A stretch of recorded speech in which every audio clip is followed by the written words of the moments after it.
Hello दोस्तों, हमारे channel पर आपका स्वागत है। आज हम आपको ऐसे हीरो के बारे में बताने जा रहे हैं जिनकी कैंसर से हुई थी मौत और घर में मिले थे 64 सूटकेस सामान से भरे हुए।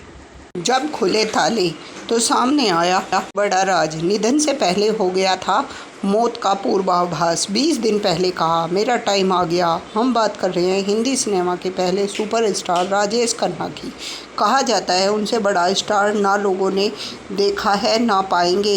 लोग कहते हैं वह जब अपनी गाड़ी से निकला करते थे तो फैंस उनकी गाड़ी के सामने लेट जाया करते थे उनकी एक झलक पाने के लिए। कहा जाता है कि उनकी फीमेल फैंस उन्हें अपने खून से चिट्ठियां लिखा करती थी, उनके सामने उनके नाम का सिंदूर लगाया करती थी। इस कदर थी उनकी शोहरत, उनका स्टारडम देखने लायक था और पैसा इतना बेशुमार कि खुद के लिए या अपने किसी दोस्त के लिए महंगे से महंगा तोहफा खरीदने से पहले एक टुक सोचते भी नहीं थे। इसी आदत से जुड़ा है उनका 64 बंद सूटकेस का राज।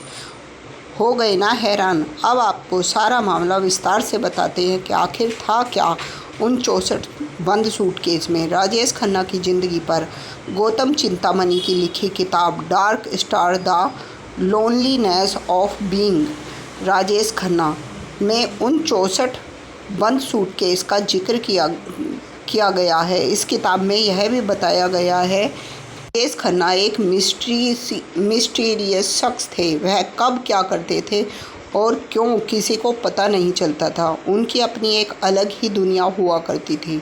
यहाँ तक कि जब उनका करियर ढला और डाउनफॉल शुरू हुआ तो उस वक्त भी राजेश खन्ना ने अपने राजसी ठाट बाट नहीं छोड़े। वह अपनी दुनिया के राजा थे। अपनी ज़िंदगी भी उन्होंने अपने मन मुताबिक जी। डार्क स्टार किताब में जिक्र किया गया है कि राजेश खन्ना जब विदेश के ट्रिप्स पर जाया करते थे तो खूब पैसा बहाया करते थे। वो लोगों के लिए गिफ्ट खरीदा करते थे और फिर उनके बारे में भूल जाया करते थे। जी हाँ, आपने बिल्कुल सही सुना। बहुत बार ऐसा होता था कि उन्होंने किसी के लिए कुछ खरीदा और वापस आकर गिफ्ट उन्हें देना ही भूल जाते थे। उनके लिए एक आम आदत थी। वहीं गौतम चिंतामणि ने किताब में यह भी बताया कि साल 2012 में राजेश खन्ना की मौत के बाद के बंगले में कम से कम 64 सूटकेस मिले जो एकदम पैक थे। उन सूटकेस में वो तोहफे थे जो उन्होंने अपने विदेश ट्रिप से खरीदे थे, पर जिनके लिए खरीदे थे उन्हें वह देना ही भूल गए, किसी कारण से दे नहीं पाए। सूटकेस के बारे में उनकी मौत के बाद पता चला। हालांकि वह कभी नहीं पता चल पाया कि उन्होंने इतने तोहफे किसके लिए खरीदे।